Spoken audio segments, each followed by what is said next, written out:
Assalamu alaikum. What are your thoughts on Iran and the future of Iran-US relations?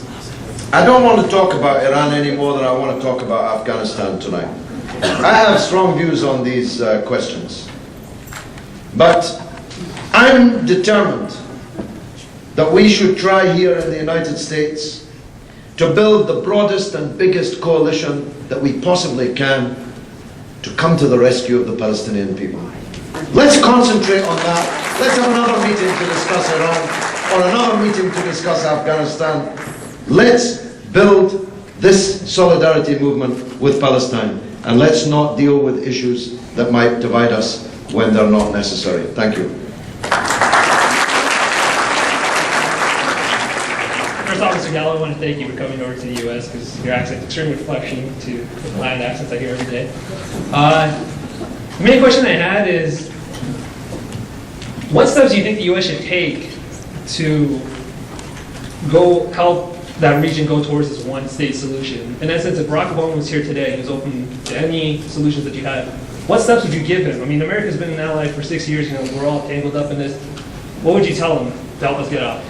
I would say that the people of Israel and the people of Palestine actually have now shared that small piece of land, admittedly one as the top dog and one as the bottom dog, for 61 years or more, that they are a highly educated couple of peoples, that they are a highly enterprising couple of peoples, and that Israel-Palestine is very, very small.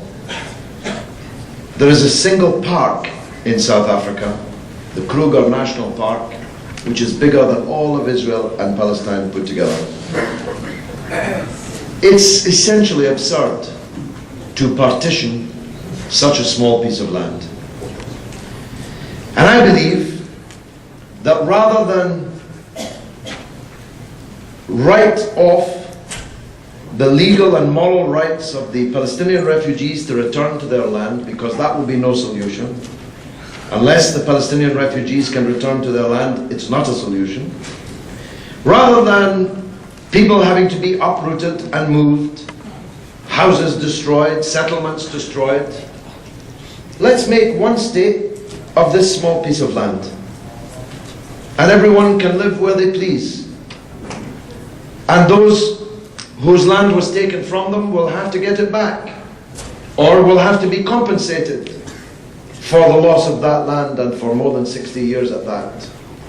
That to me is a logical and democratic and intellectually more coherent solution than what would be effectively the creation of a series of Bantustans. The West Bank and Gaza are not coterminous. They're not contiguous. You'd have to build a flyover or a tunnel to link them. You'd have to knock down all the settlements. You'd have to forbid Palestinians from living there and Israelis from living here. You'd have to involve the international community for decades to come, guaranteeing this uneasy armed truce between two bristling enemies. Wouldn't it be far better if they could all get along and live in one country? Wouldn't that be a better solution? And those who say it's utopian, should look at the north of Ireland, where the Irish Republican Army are now sitting in the government of Northern Ireland with their most bitter foes that they fought for the best part of a century. George Mitchell helped bring that about. Maybe he can help bring it about in Palestine too.